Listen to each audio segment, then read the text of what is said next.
Alrighty, brother. Well, here we go, man. We're all done and ready to do an output test for you. And I went ahead and put the Anderson connector on there for you. Good thing about this particular one, they actually plug into the gray connectors. Here's one that I found laying around for you, because I don't have any more of these in stock right now. I'm going to be using the SB120s from here on out for the Texas Star upgrades, because these are 175s. You know, you don't have to use these bigger connectors for Texas Star 400s through 667s. The 120s work great, so I got some of them on the way. But anyway, I got you two brand new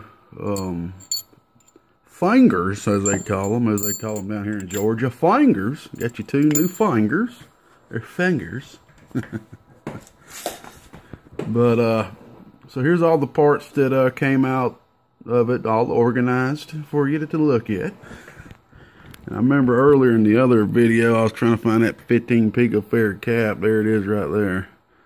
So on the output, you had a, there was a 15 picofarad and a 51. So somebody got it backwards by accident and replaced a blown one with a 15. So there were at least 3 to 4 things that was going to either keep this amplifier from operating at all or operating, you know, the way it should be.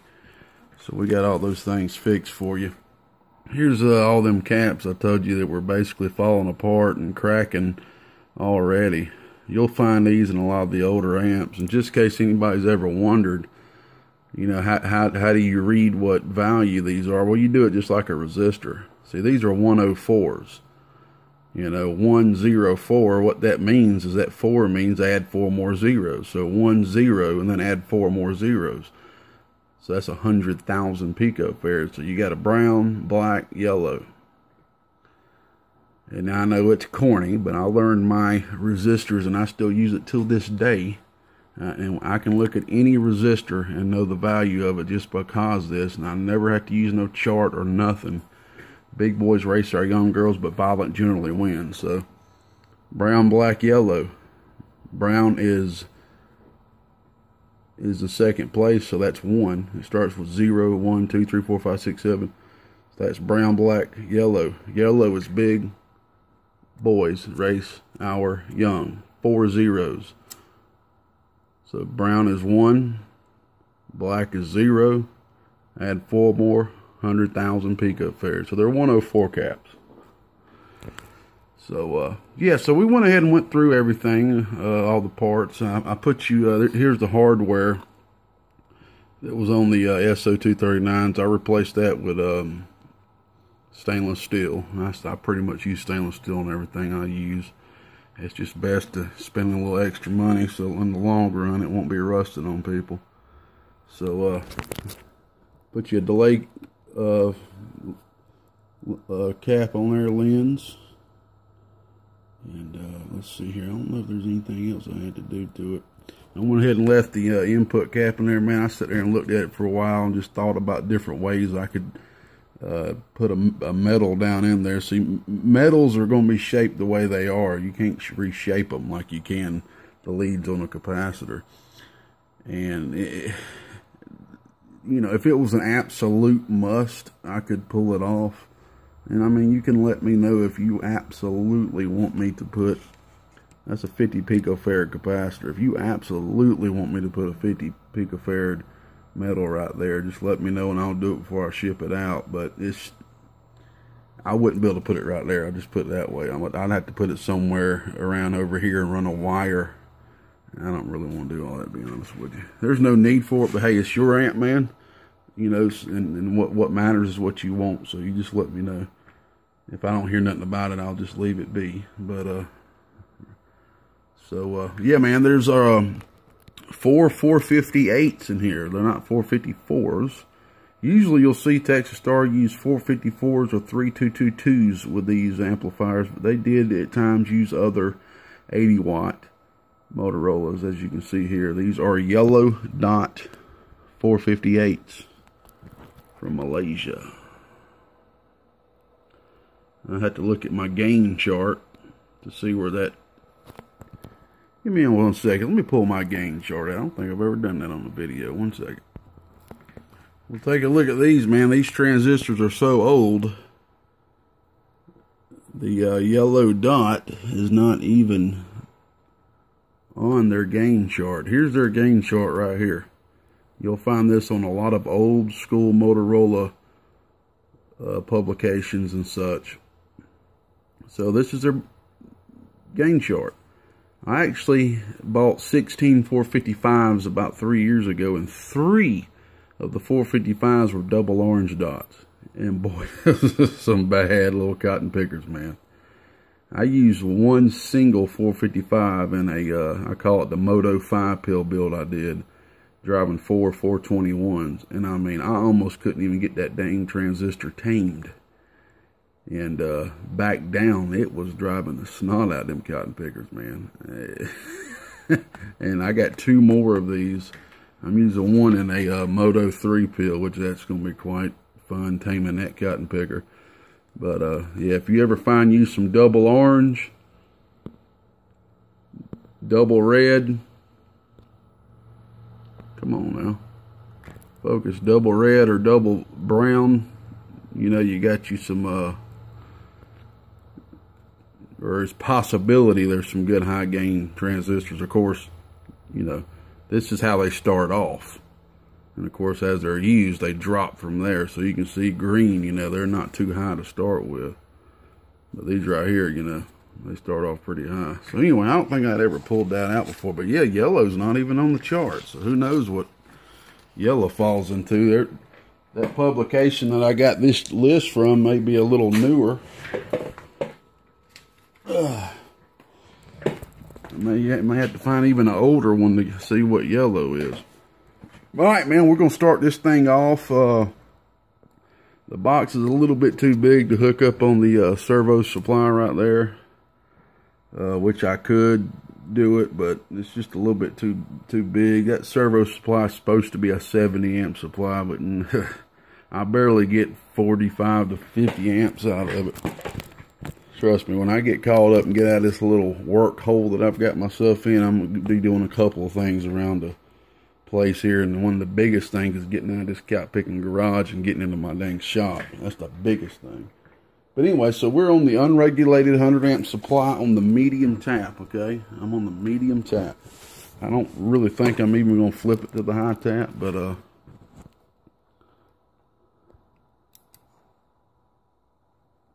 just remember, that's low. That's medium high. That's medium. That's high. That's how they rock and roll with it. That's why Texas Stars make great drivers. So we'll just keep it on high. Alright, so we're using the bench radio, which is just 4 watts RMS.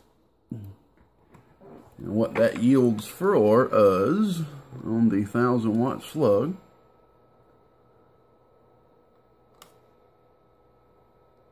about an 80 watt dead key. Oh, almost 200 watts. Oh, here's your input reflect. Oh, looks good. Just a little bit of movement, not much. It's a 10 watt slug, by the way. So you're looking at about a 1/4 watt of input reflect. Alrighty.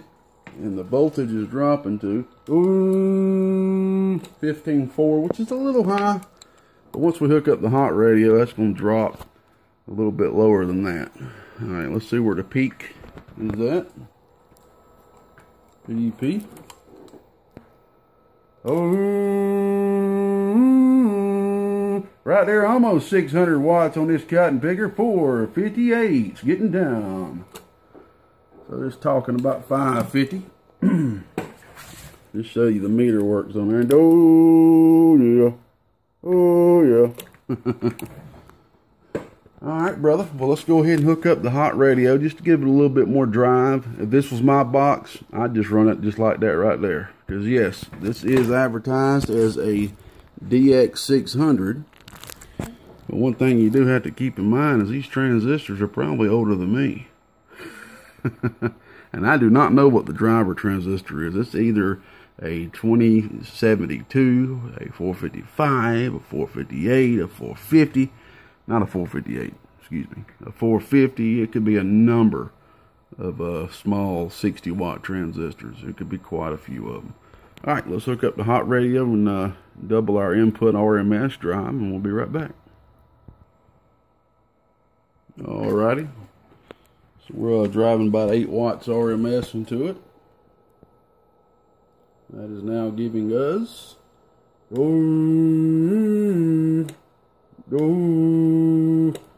about 280, almost 300 bird, but the voltage is dropping to about 14.3 volts. I didn't think it would drop that low. Let me get back here and flip it on the high tap. Dang, I can't wait to make some time to build me a damn regulated power supply. Or get one of my other buddies out there that constructs power supplies that do one for me. That'd be a little bit more efficient for me right now. Alrighty. So we're on the 100 amp tap now. So we're on the high tap. So we'll do some just a quick key, just so we can kind of burp it, just see what it's doing. RMS. It's about 320. PDP. About 700 or so watts. And I ain't gonna key it no more because that was only dropping to like 16 volts. So, and you do not need to run that voltage on. Sorry about that. Somebody called me. But anyway, yeah, I would recommend, you know, at least staying around 15 volts and under if you can. So, the way it is with these old DX600s, they are not going to do the power that Toshibas will do, of course. And so you're not going to see the power output like you would out of a 667 or a 500 being driven. From my experience so far, on just regular 13.8, 14 volts with decent drive, if you can get 400, 450 watts out of them, you're doing pretty good. PEP, you're doing pretty good. But so it's working good, man, especially being how old it is. Let's see, we got I think 500 to 700 watts PEP out of it, and it did get a little over 300 bird. And so that's another thing too. If I can get 300 bird out of these, I'm doing real well. I'm doing real well. You won't get the same amount of RMS out of Motorola, you know, 454s, etc. They're only 80 watt devices, you know. Plus, you know, it just is what it is. Now the 421s, that's a different story. So I hope you're happy with the work, bud. I did my best like I always do, and that's all I can do. And hey, I'm nowhere near the best, buddy. I am always learning, always going to be learning, trying to get to the next level.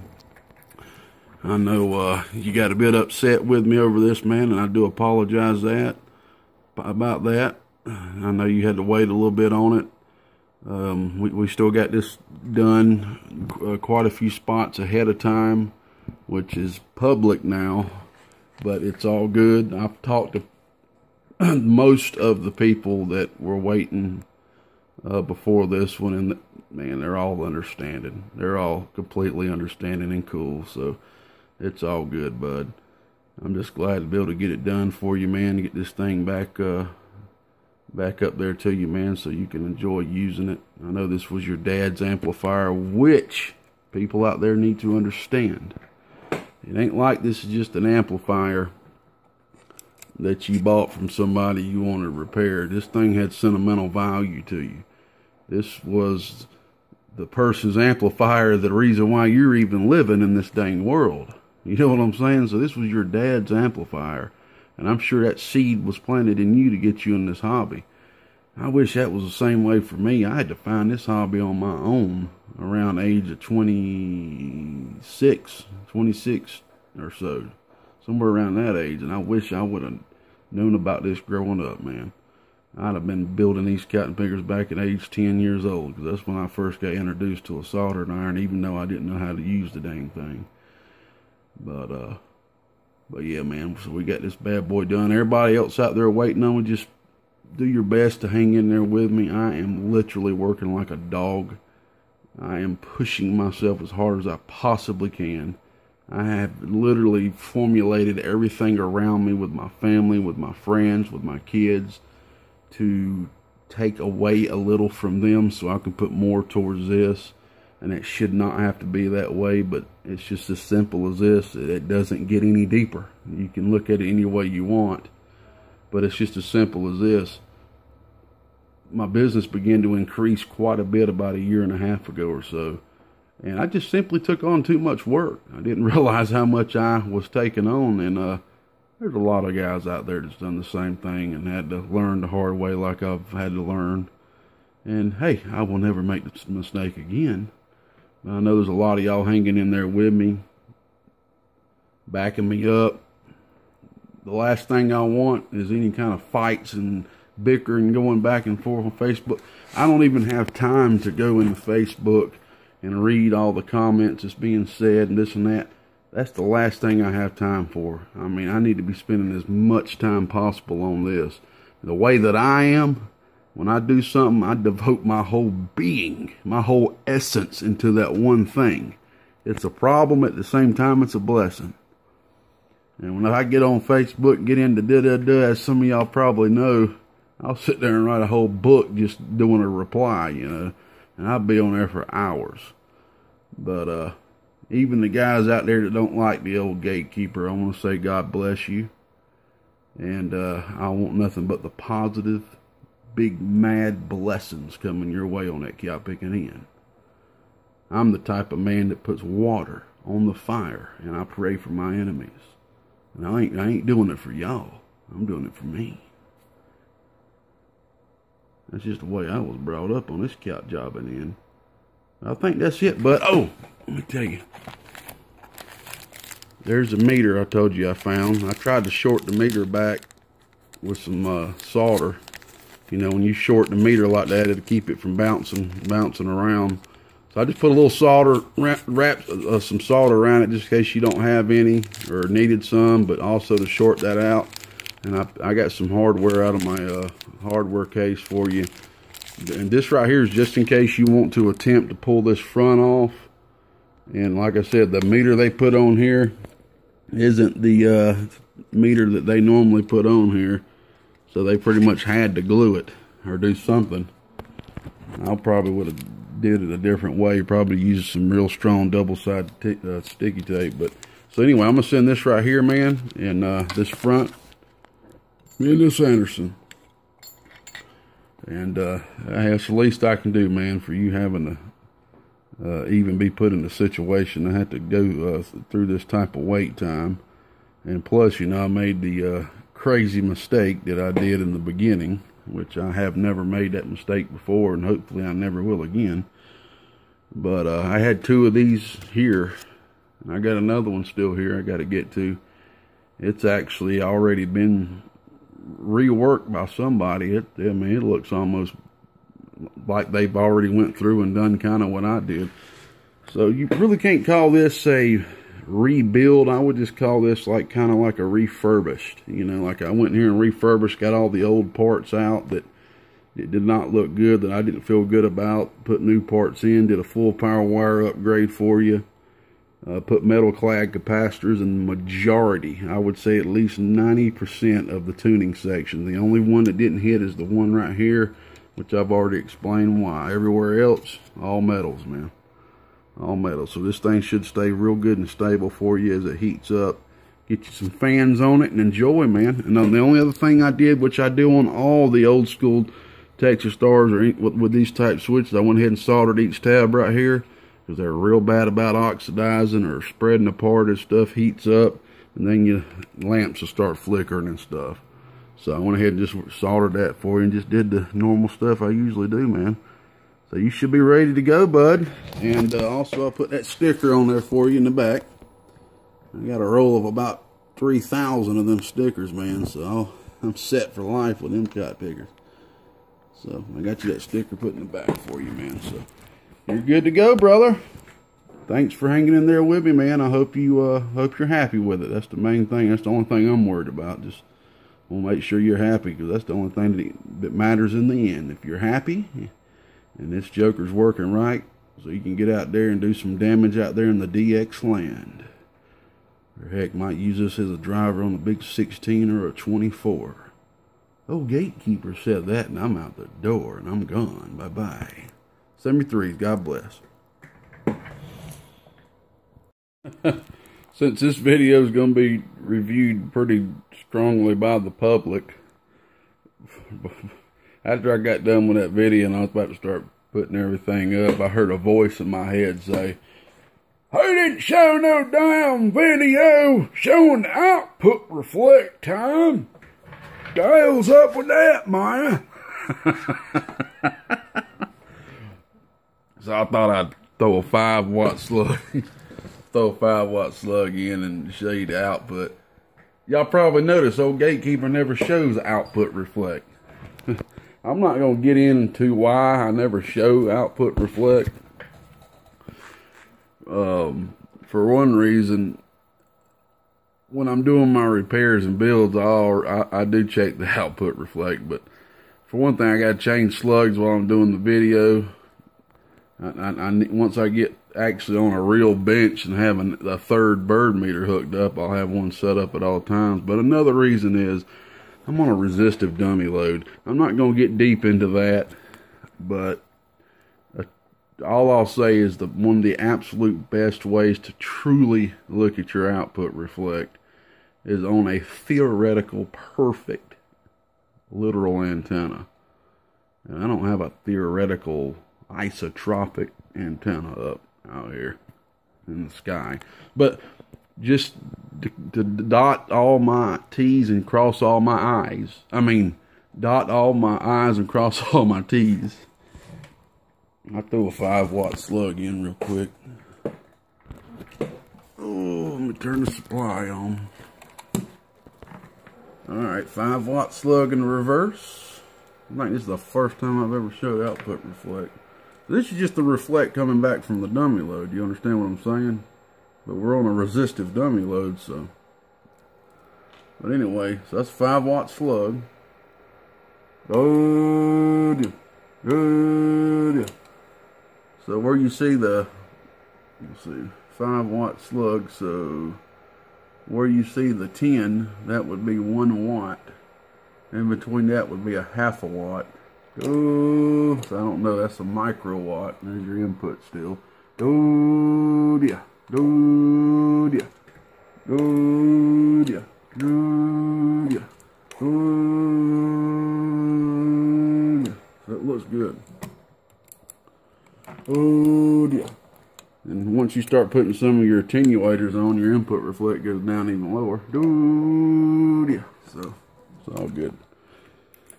Alright, brother, just wanted to add that in there real quick, because I knew this was going to be probably put up in front of some people that would love to say stuff nice, and also through some that may like to say something not so nice. So I just wanted to try, wanted to do everything, man. Didn't want to leave nothing out. Alright, buddy, we're gone. Bye-bye.